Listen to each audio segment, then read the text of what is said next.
Се интензивира поддршката за Драган Ковачки да застане на чело на МВР во техничката влада, но недоволно тој да се најде на списокот на предлози на Оливер Спасовски. По вчерашното соопштение на припадниците на баталјонот за специјални намени Волци, кои застанаа зад Ковачки, оквалификувајќи го како професионалец, денеска поддршка и од Сдруженијето за заштита на правата на вработените во МВР Сигурност.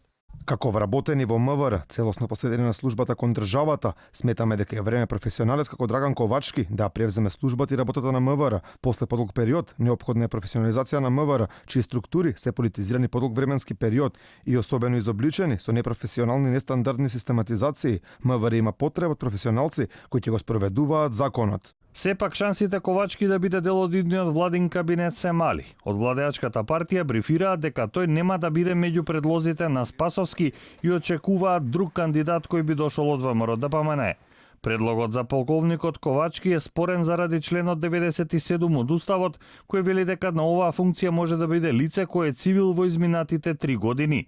За сега нема информација од ВМРО ДПМН за ново име. Нема најава ниту за одложување на изборите на 12 април.